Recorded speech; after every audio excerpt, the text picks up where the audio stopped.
Hello, everybody, and welcome to Bipolar Opposites. I'm your host, Tim Cubbin.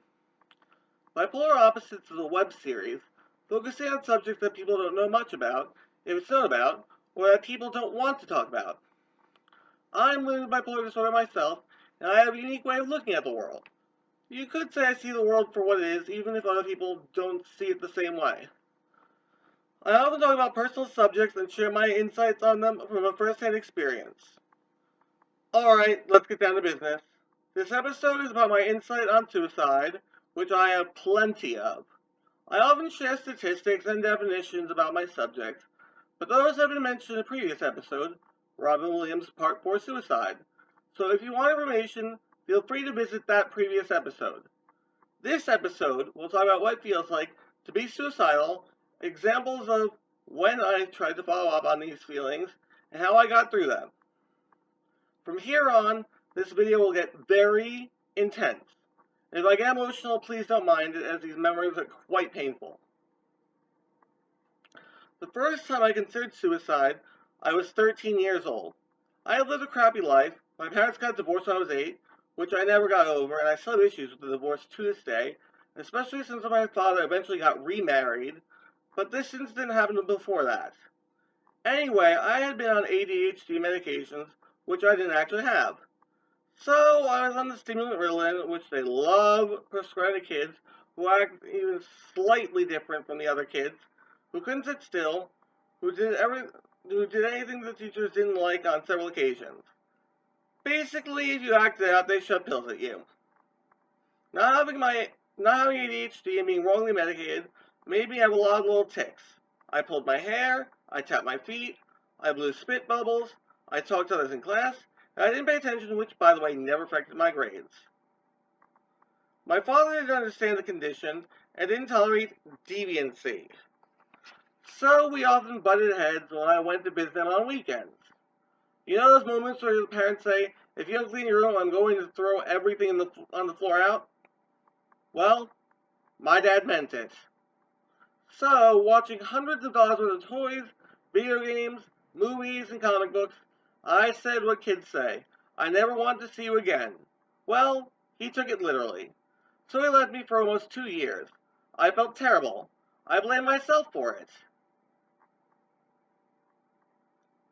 I blame myself directly for it. Yes, the messy room was something I could have prevented, but the fact that he used a spiteful act against me wasn't necessary. As I tried to call and got no response, I dove into the whole thing where I built up anger and had the feeling that I wasn't worth it.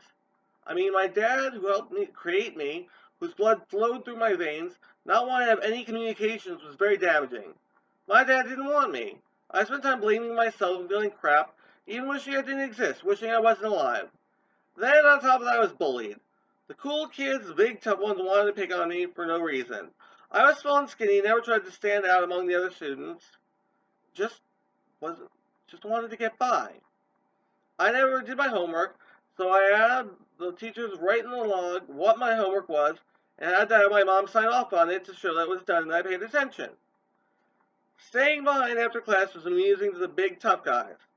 Getting called on while not paying attention and getting called out made me feel stupid. So I thought I wished I didn't have bullies, and my developing bipolar disorder caused the manic, I wanted to kill my bullies, and the depressive, I wanted to kill myself, rotated in my head. I imagined having a bomb and blowing up the whole school, blowing up myself. Of course, I didn't have a bomb or know how to make one, plus my house had no gun. I kept living. The bullying was tough to deal with as I had 2 tormentors on my school bus.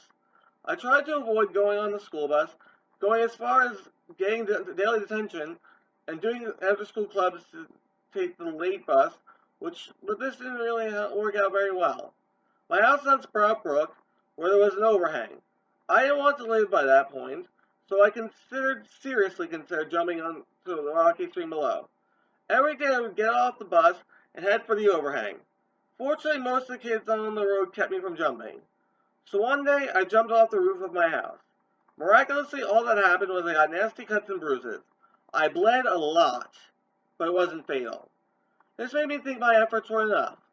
I had to die. I didn't deserve to live. I was a failure. Even my parents didn't want me. Why should I go on living? The next suicide I was pouring chlorine bleach on my back. The burning pain was awful, but I had to take it. I knew that stuff was toxic, but I kept trying. Still, I kept trying. I thought it would kill me if I set myself ablaze. I used the lighter and held it to my back. The flames surged, then went out. Yes, it burned, but I was still alive. My back still has burns on it today, mind you. My attempts weren't enough. So I got in fights at school, just to be assaulted, hoping to get pulverized to death. This kept me in detention constantly. I said I had a bomb and was punished without a school suspension for at least my last 2 months of middle school, allowing 2 hours of tutoring on campus and a special bus. This was humiliating. I wouldn't get to say goodbye to all my friends and hit a serious low. I started overdosing on Ritalin, but it only made me want to hurt others. During the summer, I had a complete meltdown and was hospitalized in mental lockdown for a month. The details aren't necessary, but I got help. I was probably diagnosed as having bipolar disorder, was given a proper regimen of medications, and got proper therapy. My father and I were able to reconcile and life got on to the right track at the start of high school.